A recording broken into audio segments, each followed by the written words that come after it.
بسم الله. السلام عليكم ورحمة الله. هننضف مع بعض دلوقتي الفراخ من الألف للياء إن شاء الله.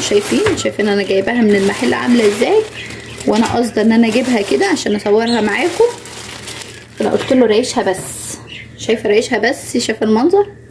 هنريشها دلوقتي مع بعض، هنشيل كل الريش الزيادة ده وهننضفها دلوقتي مع بعض بمنتهى السهولة.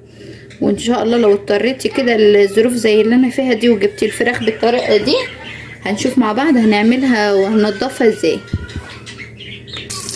افتح بقى الميه كده وبايدي بقى كده وانضف الاول كده، اغسل كل الريش والحاجات دي. هقطع بس الراس كده، استغنى عنها خالص الراس،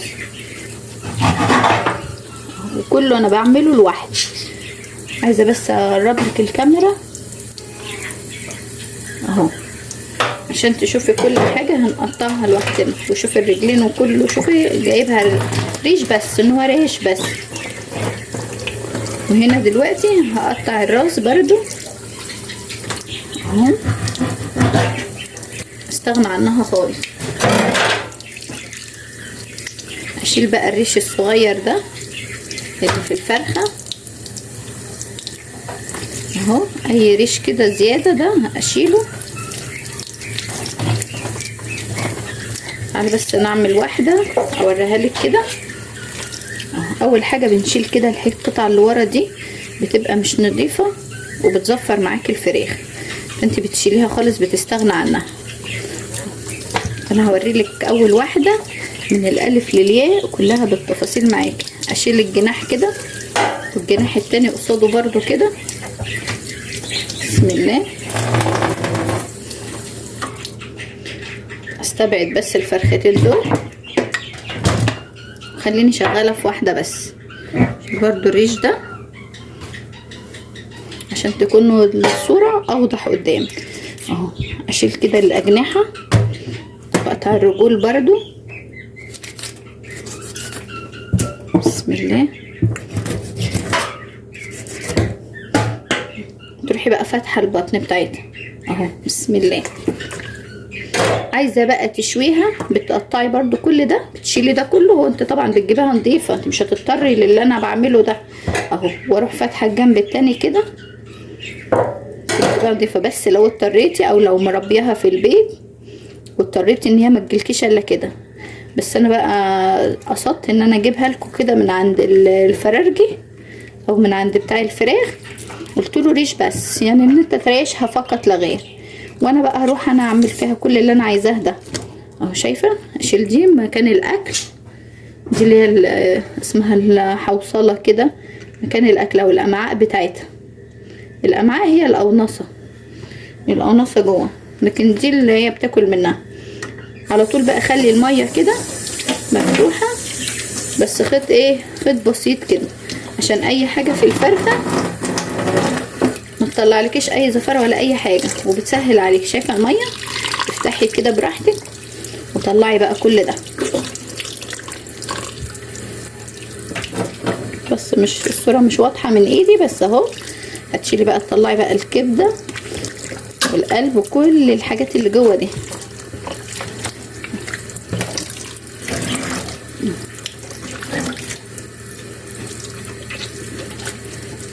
طبعا هتكون في منتهى الجمال دلوقتي، انت ما تتقرفيش ولا اي حاجه، عادي خالص. في الاخر هناكلها الفرخه دي. اشيل بقى ده اللي هو الفشه او الرئتين، اشيلهم كده خالص، استبعدهم خالص على الباسكت على طول. تعالي بقى للمرحله دي ان احنا هنقطع. بصي بقى، انا باجي من هنا كده واروح حاطه السكينه كده. انت طبعا ما تعمليش زيي اهو، او لو عايزه تعملي زيي خلي بالك على ايدك اهو. بصي وارفعي كده لفوق اهو. بصي كده خلاص، انت اتعاملتي مع الفرخه لوحدك، ولا حد ماسك معاكي اهو ولا اي حاجه. وهتقطعيها 4 عايزه تقطعها اكتر من 4 بتقطعي كده. طبعا احنا طلعنا نصين اهو. تروح بقى شايله هنا ده، عايزه تشيلي الجزء اللي فيه الدهون ده بتشيليه خالص عادي جدا اهو. دي كلها دهون زياده. في اللي بيخليها وفي اللي بيشيلها، انا بستغنى عنها اهو. تروحي بقى جايبه كده الوركين، بسم الله. عايزه بقى السكينه المشرشره بتسهل عليك اكتر واكتر، بس دي بقى صغنونه دي انا ما بستغناش عنها، هي والسكينه المشرشره الصراحه اهو. تعالي برضو كده للصدر، عايزه تخلي الصدر برضو بتخليه. انا وريتكم قبل كده في فيديو سابق ان انا خليت لكم الفراخ وطلعت لكم منها كذا وصفه، ان شاء الله هحاول احطه لكم في اللينك تحت الفيديو ده برضو، علشان تبقى معاك الفراخ من اولها لاخرها كده. بس التانية كانت متنضفه، دي احنا نضفناها اهو مع بعض. تعالي بقى تحت الحنفيه، افتحي بقى الحنفيه بتاعتك كده بسم الله. اي بقى بقايا واي زوايد واي الحاجات دي كلها، كل ده هيتشال بالسكينه بقى بتاعتك كده. اي حاجه صغيره زي كده بتشيليها، كل الزوايد دي بتشتال كده بالشكل اللي انت شايفاه ده. شايفه بقى معاك الصدر عامل ازاي اهو. ولسه بقى احنا لسه هنغسله، انا بوريكي دلوقتي ان انا بشيل كل الحاجات دي. شايفه اي حاجه فايضه باقيه كده من الرئتين معانا، السكينه كده بتسلكيها او بايدك عادي جدا.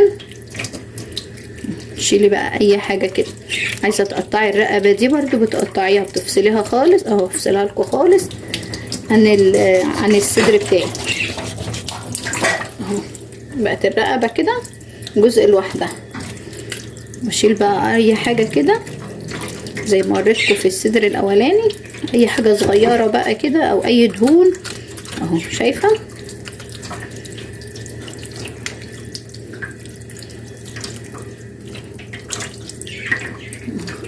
اي بقى حاجه كده لازقه لسه فيها بتستغنى عنها خالص. شايفه الصدر معاكي، شايفه هو فاصل لوحده، تقدري تطلعي منه بانيه، تقدري تطلعي منه شيش طاووق، تقدري تطلعي منه اللي انت عايزاه.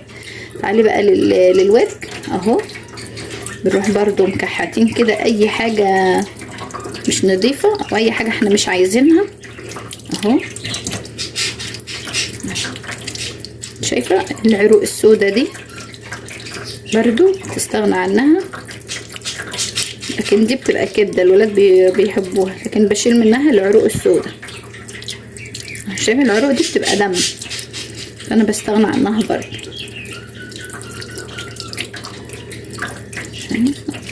اهو. هاتي بقى اي كميه فراخ واقعدي بقى كده نضفيها لرمضان واخليها بالطريقه اللي انا وريتها لك. هسيب لك اللينك وتخليها بالطريقه اللي انت عايزاها. انا كنت عامله منها ستريبس، كنت عامله منها بانيه، وتطلعي بقى منها دبابيس اجنحه. هاتي كده حبه فراخ، هاتي 5 6 فرخات كده براحتك واخليهم بقى، اقعدي اخليهم. البانيه غالي لما بتجيبيه لوحده، انت بتخليه في البيت بسهوله جدا وبنظافه ومش محتاج اي مجهود ولا اي حاجه منك. هتتعبي ساعه وهترتاحي طول الشهر. شفتي بقى بيسهل عليك وبيوفر عليك. انا اتفاجئت النهارده انا بجيب الفراخ دي، بالفراخ الكيلو ب65 جنيه. 65 الله المستعان، الله المستعان. وربنا يا رب يعين كل الناس وكل الاسر وكل الناس اللي يعني بتكفي قوت يومها بالعافيه، ربنا يا رب يعينهم. طبعا تعالي بقى كده ندخل على المرحله بتاعت اوعى، بس اهم حاجه في الوقت ده اوعى المراره دي تتفقع منك اهو بكل سهوله كده. وشلناها سليمه اهي، ما اتفقعتش مننا خالص، هنستبعدها خالص كده. تعالي بقى نفصل بقى الجزء بتاع الكبده. انا بحب دي الكلوه، دي كلوه الفرخه بحبها، مش برميها، حلوه قوي اهو. شايفه؟ وافتح بقى اشيل بقى كل العروق اللي هي السودا دي من الفرخه، وافتح القلب. شوفوا كله تحت الميه، كله تحت الميه. شايفه الميه نازله حاجه بسيطه بس بتنضف لك الحاجه اهو، ما تخليش اي حاجه عليها ولا اي طير ولا اي حاجه اهي. نضفت معانا القلب، فتحناه قلبها ابيض الفرخة دي، مش ابيض قوي يعني اهو. اشيل بقى اللي في القونصة ده، عايزة تفصليهم عن بعض تفصليهم اهو، هنفصلها برضه. دي الكبدة، بسم الله. دي الكبدة معانا اهي، ودي القونصة. كل ده بقى هيترمي، بس هقول لكم سر جميل جدا جدا. شايفة دي بقى على على الباسكت فضيها اهو. ادي الحوصلة او القونصة او امعاء الفرخة. تعالي بقى، شايفة بنفتحها بكل سهولة كده من الجنب ونشيلها، بتشتغل معاكي، بتتقشر معاكي بكل سهولة. شايفة سهلة جامد ازاي اهو. لو انت جبتي الفراخ من عند بتاع الفراخ من عند الفرارجي وما نضفها لكيش، او لو انت مستعجله وعايزاها تريشيها بس وانت تكملي في البيت بالطريقه دي، او لو جاتلك من بره سليمه وعايزه تقعدي تقطعي انت فيها بقى وتشكلي فيها براحتك وتنضفي فيها براحتك، ادي انا وريتك اهو. الطريقه سهله جدا جدا. انا بتخلص من اي دهون كده زياده على القونصه اللي معايا اهو، بتخلص من الدهون خالص. انا في اكلي عامه ما بحطش دهون كتير، وبحاول ان انا اتخلص من اي دهون زياده على الحاجه. بنحاول بس برضو ما فيش فايده، مش راضيين نخس برضو.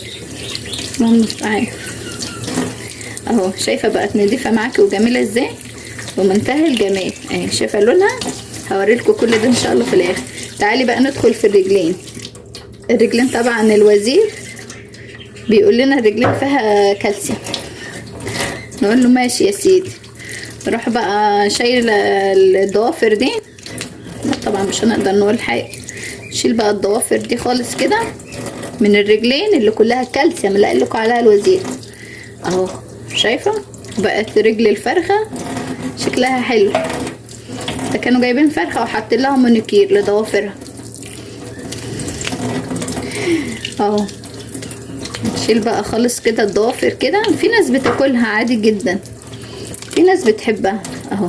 بقت نضيفه معاكي رجل الفرخه اهي في منتهى الجمال، شكلها شيك على فكره. انا بقى هشيل كل ده على الباسكت وارجع لك. السر بقى اللي كنت عايزه اقول لك عليه، ان المصارين اللي انا اتخلصت منها ورميتها دي في ناس بتعملها وتاكلها. والله في ناس بتعملها وتنضفها وتاكلها عادي جدا، وبتبقى حلوه على فكره. انا اكلتها زمان قبل كده اهو. بقت فرختي جاهزه اهو.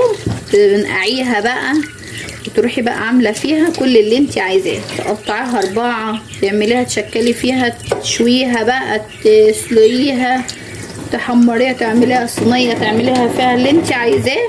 بقت فرختك جاهزه اهي. تمسكي بقى تنقعيها بميه، بملح، بليمون، بخل، بحبه دقيق. كل دي بتشيل الزفاره من الفراخ وما بتخليلهاش اي ريحه، وبتكون نظيفه جدا جدا جدا اهو. شايفه فرختي كامله اهي.